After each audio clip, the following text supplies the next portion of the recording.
Hatco fry dump, I call it, right? It's a fry warmer. Notorious for burning up switches. In this case, it burned up everything. 2 of the elements are physically bad, so we ordered new elements to just replace all this stuff. Goodness gracious. But look at this, Hatco on point. So you order an OEM, right? Ceramic dealio. They now come with, hey, they're getting smarter. They come with an insulated heat exchanger, basically. That, I'll show you on here. When you connect your leads now, you do it inside the insulator.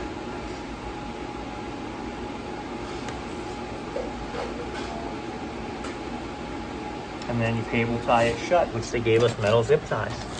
Because they've seen the heat from the ceramic travels up the wire and then maybe they've been doing this for a hot minute. I haven't changed an element in a while. But yeah, good on them, man. Oh, all right, let me show you real quick. So this is the new element. So there's a steel plate. Here we go, here's the old ones.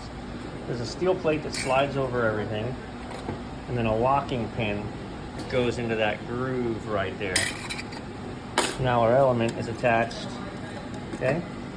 And this goes in there, screws on. Then there's our 2 heat shield wires to go over the ceramic. And then we're gonna make our connections with the nuts and bolts I took off and the new insulators. I like those. I think those will really help. Sweet deal.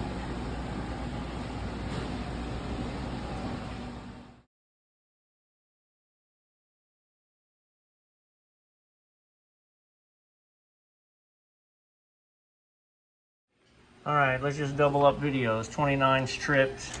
I know why. I'm gonna reset it. That was the Blizzard machine. They said that the Blizzard machine keeps tripping its breaker. They thought it was the pedal.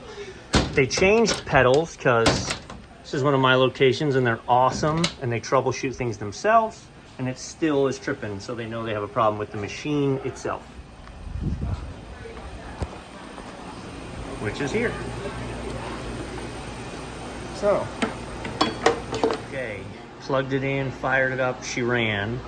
I touched the speed control dial and she stopped running and then it wouldn't reset. So I think the problem is in the speed control dial itself. The, gosh, what do they call this? Potentiometer. The potentiometer, I believe, is shorted. If you want to test that, so the switch runs power from 1 and then into 2 back into the board. And it's my understanding that the reason it does this, I've done it before, is that if the board doesn't recognize a potentiometer, it just runs. So if we jump 1 to 2, plug it in,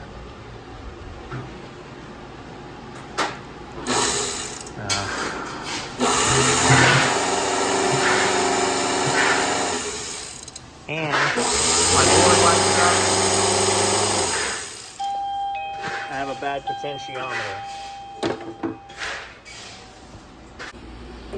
So what I do on the immediate, I've got it unplugged before I'm monkeying in here, is I just cut the outbounds and I cut them all at different lengths.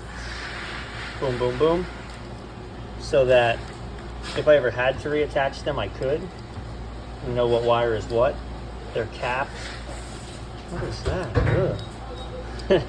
They're capped, so they're not going to do anything. So now, when we make our connection and just hit the switch, we do need to zip tie these things up here out of the way.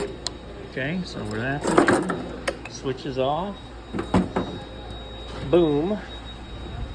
There you go. So this doesn't do anything. But while I'm waiting for a potentiometer, they can use a Blizzard machine. For blizzards, you just turn it down for milkshakes, but they have other units they'll use for that. So, boom.